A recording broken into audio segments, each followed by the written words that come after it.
serie de predicaciones para saber como iglesia de nuestro tiempo cuál es el quehacer que tenemos, cuál es el llamado de Dios a nuestro quehacer profético.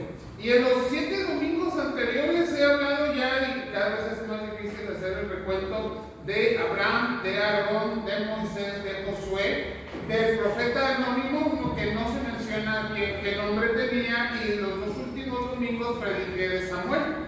Entonces, me ha llamado la atención que en el orden del culto de hoy se ha mencionado ya a Samuel, leímos algo donde se menciona a Moisés, a Abraham, y bueno, el Señor llamó a todos ellos en diferentes tiempos y en diferentes llamados para hacer aquello que Dios había pues propuesto ya para ellos, pero cada uno de estos varones Dios también los llamó para desarrollar una labor como profetas, es decir, como aquellos que toman la palabra que Dios les ha dado para llevarla delante de Dios. Hoy nos corresponde acercarnos a una figura profética que pocas veces comentamos, y es que el profeta Natán, y si voy a hablar el día de hoy, no se menciona mucho en la Biblia, se menciona en unos cuantos momentos, precisamente en la vida del rey David. Sin embargo, el mensaje de Natán es un mensaje muy fuerte. Es un profeta que se atreve a pararse delante del rey David a decirle sus verdades. Como viene, sin miramientos, sin temores, sin pensar siquiera que el rey podía mandarlo matar de forma inmediata, y hablando precisamente con verdad la palabra de nuestro Dios. De este profeta vamos a meditar en esta mañana, hablando como el llamado para nuestra iglesia tiene hoy mucho que ver precisamente con declarar el pecado, con confrontar el pecado, pero también con llevar al pecador a la redención. Vamos a orar. Señor, te agradecemos, Padre, porque tú nos llamas, tú nos hablas, Señor. Tú tienes palabras para tu pueblo y nos permites acercarnos a ella. Te ruego, Señor, que hables a nuestros corazones, que tú, Padre, nos instruyes. Y que veamos, Señor, como iglesia, Padre, tenemos una gran responsabilidad de compartir el mensaje del Evangelio. Pero dentro de ese mensaje, Señor, tenemos que hablar acerca de aquello que está mal delante de nosotros. Te rogamos, pues, Padre, que nos permitas entender tu palabra y que nos guíes con tu Santo Espíritu en el nombre de Jesucristo. Amén. Y nos ubicamos histórica o cronológicamente más o menos entre el año 990 y 980 a.C. Ese es el tiempo en el que David está reinando. No son los primeros años de su reinado. David ya es un hombre pues mayor, ciertamente, y sin embargo pues conocemos la historia. Cuando todos se van a la guerra, él se queda en su palacio, por una de las ventanas ve a la mujer de Urías y en su corazón se despierta la codicia por tenerlo. Urde todo un plan después de que la mujer ha quedado encinta y manda matar, ciertamente así se lo declara el profeta, a Urías. Claro que no lo hace él ni sus propios soldados, sino que lo pone en el frente de la batalla para que muera. Y qué difícil situación que se hace un momento para este profeta, para Natán, el pararse delante del rey y hablar de aquello que está sucediendo en su vida y que va a traer graves consecuencias para la vida del rey, para la vida del pueblo de Israel. Y es de llamar la atención la manera en que Natán aborda el tema. Vemos en la narrativa bíblica que habla al rey a través de lo que podríamos considerar una parábola. Aunque no está poniendo palabras o haciendo que estos personajes de la parábola hablen por sí mismos, pero está haciendo una similitud entre lo que David ha hecho, aunque David no lo sabe en ese momento, y lo que él está narrando. La parábola la acabamos de leer, la conocemos y vemos cómo hay una injusticia, cómo hay crueldad de parte de aquel hombre rico al despojar al pobre de lo poco que tiene y de aquello que tiene mucho aprecio, según la descripción de esta oveja en el trato dentro de la familia de su dueño, para darle de comer a otro que no tiene nada que ver con este hombre que tiene pocos recursos. Y sin embargo, esta narrativa, dice la palabra, despierta en David un enojo grande. ¿Cómo es posible que este tipo de injusticias se estén cometiendo en medio del pueblo de Dios? Esto puede ser algo que hubiese pensado David. Y es impresionante cómo Natán lo confronta luego. Pero al ir viendo las palabras del profeta, vemos primeramente el llamado que como iglesia tenemos, la labor profética que tenemos de la declaración del pecado.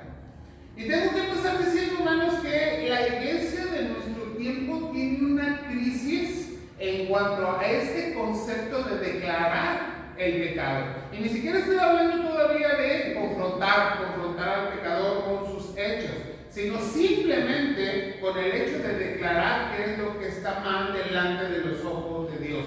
Hoy se nos ha dicho que tenemos que ser políticamente correctos, que tenemos que estar acordes al pensamiento de la sociedad y que tenemos que callar el decirle a los demás que está bien o que está mal. Pero la palabra de Dios tiene una notificación y una labor distinta en el llamado que nos ha dado a cada uno de nosotros. Hoy en los púlpitos, y no hablo específicamente de este, pero en general de la iglesia de Cristo hoy en día, se predica acerca de tener abundancia, se predica acerca de las grandes bendiciones de Dios, se predica mucho acerca de los dineros que se mueven dentro de la iglesia, pero poco se habla de lo que es el pecado.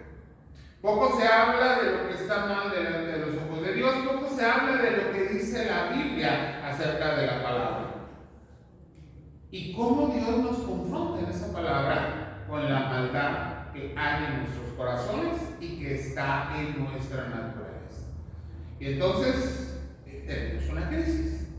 El mundo hoy no reconoce que el pecado es una realidad porque se le ha dicho que las cosas son relativas, que tienen que ver con la cultura, que tienen que ver con la educación, que tienen que ver con la experiencia humana, que tiene que ver con lo que yo creo que está bien o está mal, cuando hay una palabra absoluta en las Escrituras acerca de lo que es equivocado, de lo que es erróneo, de lo que es pecado delante de los ojos de Dios. Pero nosotros como iglesia somos los responsables de declarar el pecado. Vemos ahí en 2 Samuel, capítulo 12, los primeros 2 versículos. Jehová envió a Natán a David y viniendo a él, le dijo: había 2 hombres en una ciudad, el uno rico y el otro pobre. El rico tenía numerosas ovejas y vacas, etcétera, etcétera. Y toda la narrativa en los primeros 4 versículos de esta situación que se está dando entre 2 supuestos hombres, uno rico y uno pobre. Declarar el pecado nos lleva como iglesia a tomar elementos de la palabra, elementos también de nuestra propia vivencia o de nuestra propia experiencia, pero sin modificar el mensaje que la Biblia tiene acerca de lo que es el pecado. Declarar el pecado, hermanos, se vuelve controvertido hoy en día. Y más si somos una iglesia que se ha quedado callada, que decimos: mejor no me meto, mejor dejo que mis parientes hagan lo que quieran, o que mi vecino viva como mejor le parezca, porque a mí qué me interesa. ¿Yo qué tengo que ver con su vida? Pues tenemos mucho que ver. Porque así como el profeta fue enviado a David, nosotros no podemos hacer a un lado el llamado que Dios nos ha dado como iglesia de compartir, de predicar, de llevar ciertamente el evangelio, las buenas nuevas de salvación, pero dentro de ello, el primer paso es anunciar que hay maldad en el mundo, que hay maldad en el corazón del hombre y que necesita de ese perdón, que necesita de ese evangelio y del sacrificio de Cristo sobre su vida. Si no reconocemos el pecado de nosotros como seres humanos, es difícil que aceptemos el evangelio como parte o como la única, más bien, respuesta por parte de Dios para quitar de nosotros esa situación, el problema que causa el pecado en nosotros. Esto es lo que está haciendo Natán. Natán está declarando a David la realidad de su propio pecado, cómo ha mandado matar ciertamente Urías, cómo se ha quedado con su mujer y cómo esto es parte de la injusticia, cómo ha causado sufrimiento, cómo ha violentado la ley divina. Y esto es lo que como iglesia no podemos pasar por alto y quedarnos callados.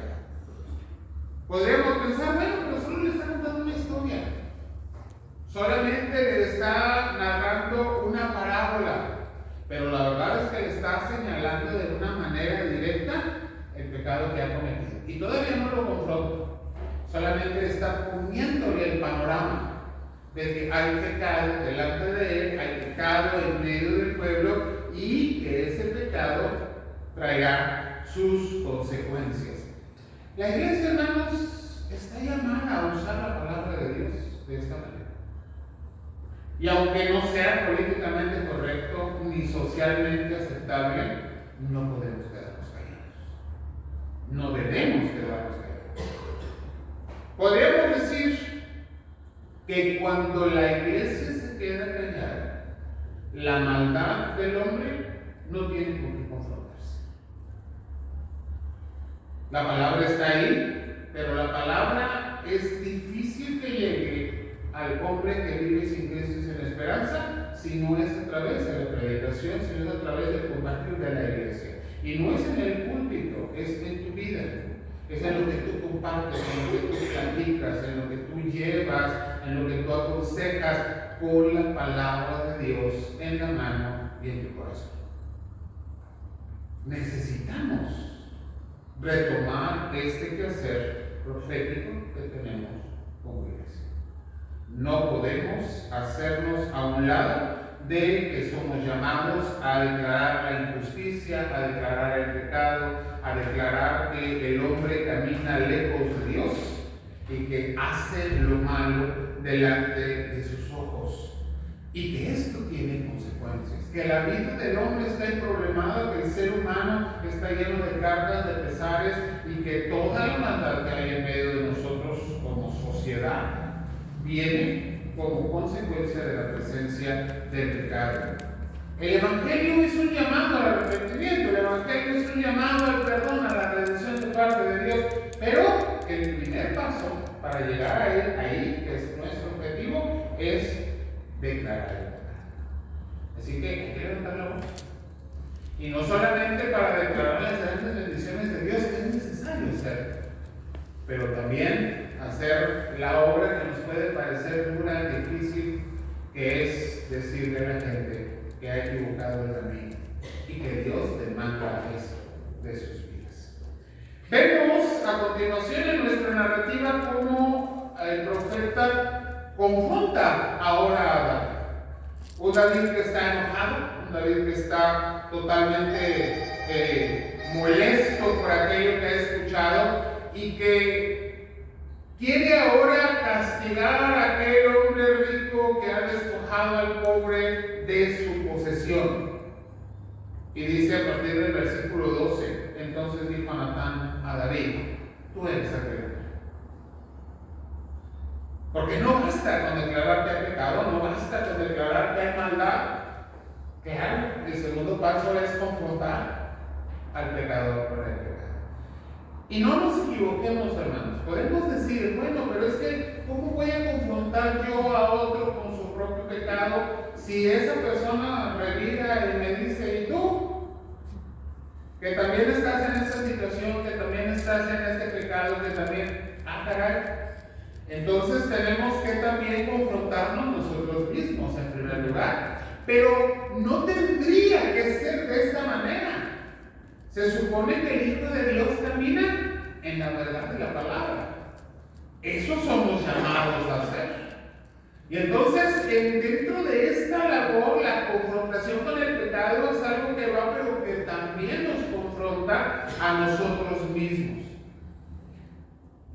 Pero además, no es algo condenatorio. también nos puede parecer que no, es que si yo le digo que ha pecado, en que se está equivocando, ya no estoy mandando al infierno y ya no estoy predicando la gracia, sino que estoy predicando condenación. No, tampoco nos equivoquemos con esto. Y me llama mucho la atención las palabras que usan tan claro que Dios ha puesto en él, diciéndole a continuación, que así ha dicho Jehová, Dios de Israel: yo te ungí por rey sobre Israel, te libré de la mano de Saúl, te di la casa de Israel y de Judá, y te había añadido, le dice al final, mucho más. Pero tuviste en poco la palabra de Jehová e hiciste lo malo. Y me llama la atención cómo Natán le declara a David todas las bendiciones, toda la gracia, todo el amor que Dios ha puesto en su vida. Y esto es parte del Evangelio.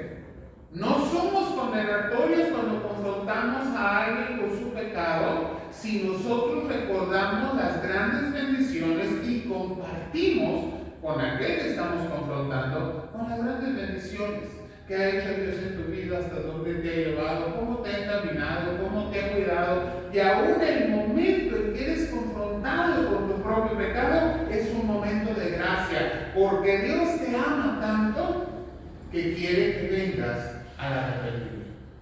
Entonces, el temor de confrontar a las personas con su pecado tiene que ir siempre acompañado de recordar el amor de Dios, la gracia de Dios, las grandes bendiciones que Dios pone en cada uno de nosotros, aunque tengamos que decirle de manera directa, pero tú eres ese hombre, como se lo dijo Natán a David. Y confrontar así el pecado a través de la palabra de Dios. Es muy diferente decir Dios dice su palabra a decir yo creo que tú estás mal. Yo creo que tú estás equivocado. Yo creo, no es lo que yo creo, porque no es mi juicio.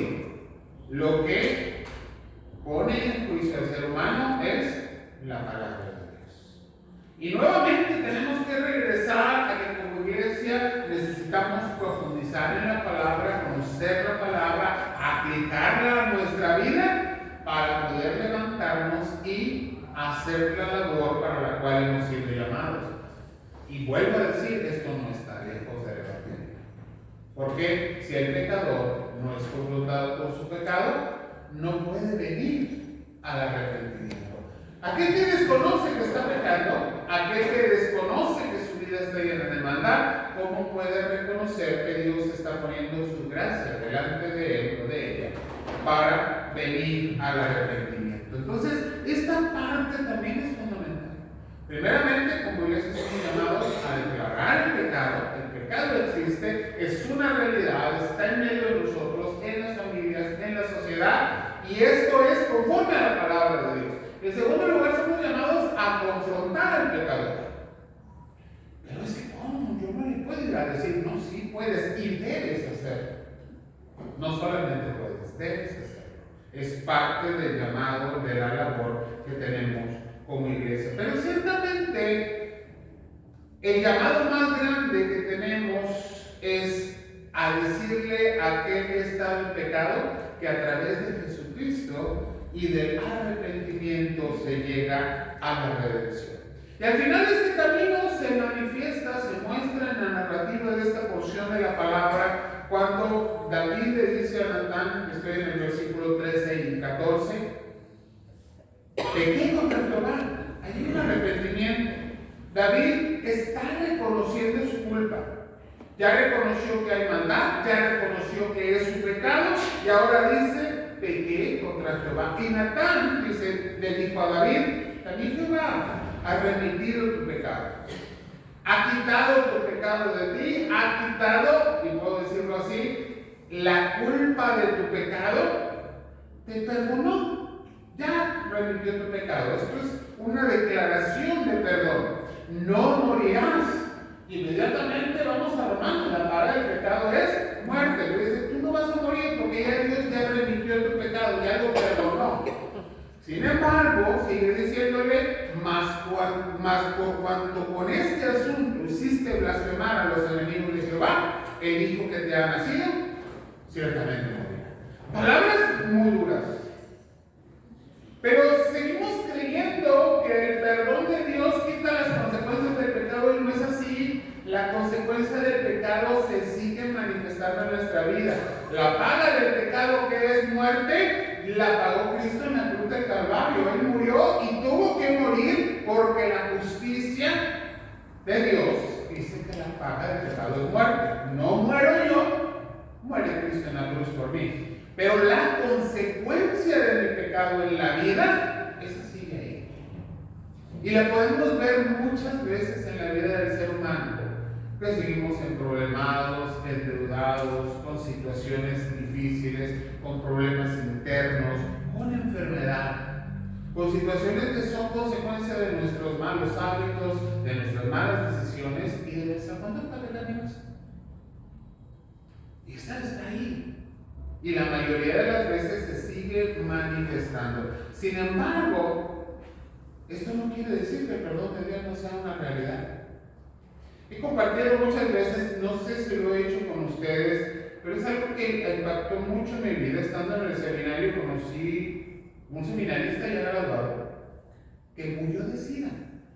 Un joven que en su juventud y adolescencia, porque ya era un joven mayor, había vivido una vida disipada, involucrado en muchas situaciones de pues no control en su vida y su sexualidad, y que se había contagiado de SIDA. No se da cuenta hasta que va a la mitad quizás de sus estudios en el seminario y termina, pero cuando termina ya la enfermedad lo estaba acabando, su cuerpo estaba deteriorado, la verdad es que él termina en los huesos, una cosa terrible lo que lo conocimos. Pero a mí me impactaba mucho su testimonio, porque él decía, yo sé que el Señor me llamó, yo sé que Él me perdonó, yo sé que a dónde voy, pero también sé que lo que estoy padeciendo es la consecuencia del pecado.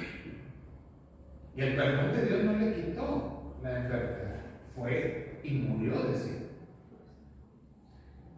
Y el testimonio que él daba y que compartió muchas veces con grupos de enfermos de esta situación, con grupos de personas con esta situación de vida, fue muy impactante para muchas personas, porque no les estaba diciendo, arrepéntete, ven a Cristo y vas a sanar. No, arrepéntete y ven a Cristo para que tengas salvación y vida eterna. Y si tienes que vivir y pagar, aunque no estás pagando por tu pecado, porque eso lo paga Cristo, pero vivir la consecuencia de tu pecado, asúmela con valentía. Es lo que has construido en tu vida. Sin embargo, ten la seguridad que Cristo te ha perdonado. Esto es redención. Y esta es la finalidad del Evangelio.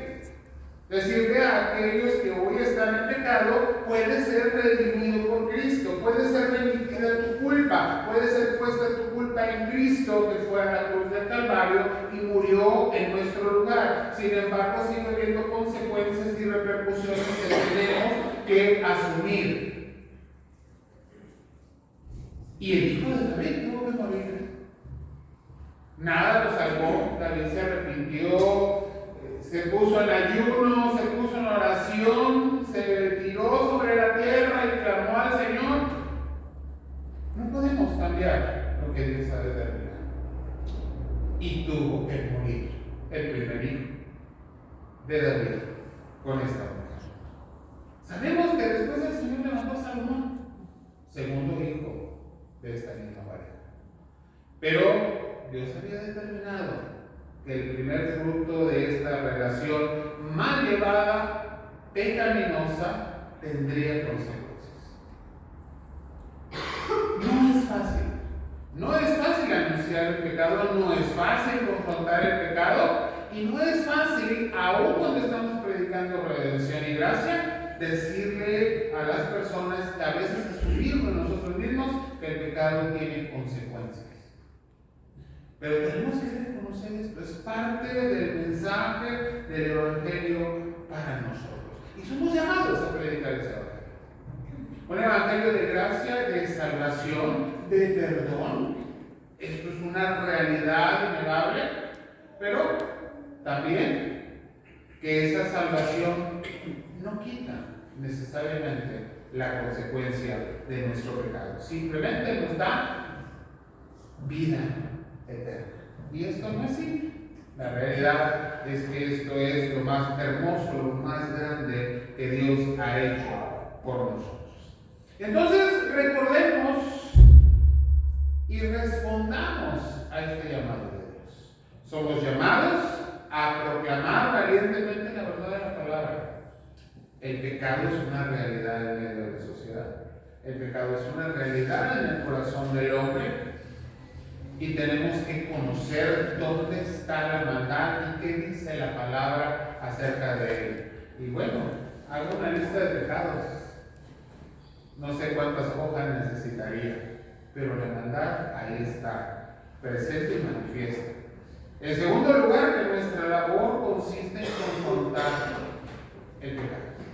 Confrontar el pecado. Es necesario decirle que está sin Cristo, que hay pecado en su vida, que está ahí, que es real y que tiene que venir al arrepentimiento.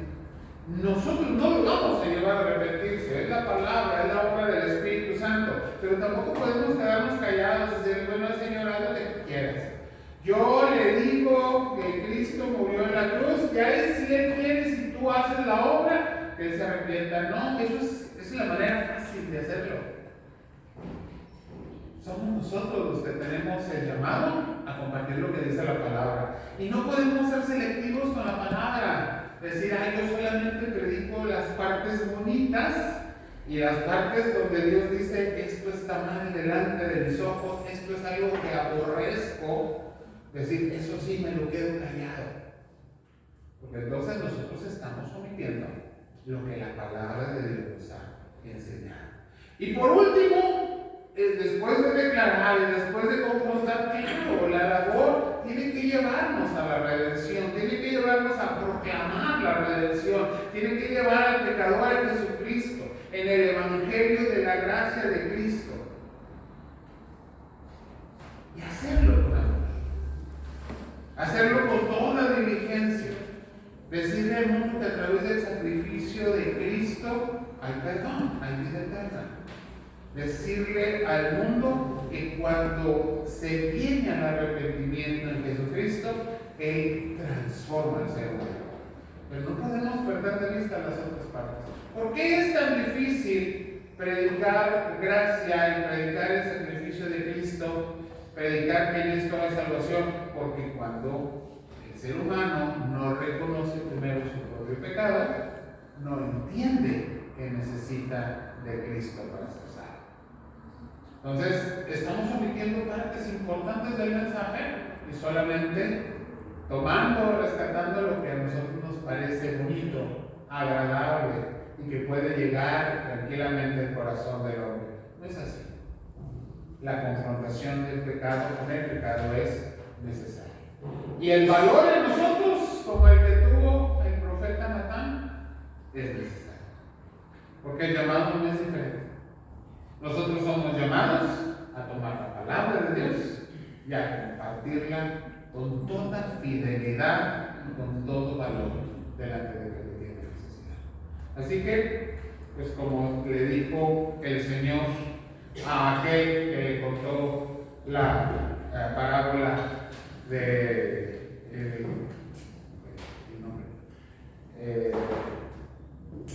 la parábola del buen samaritano, ve y haz lo mismo.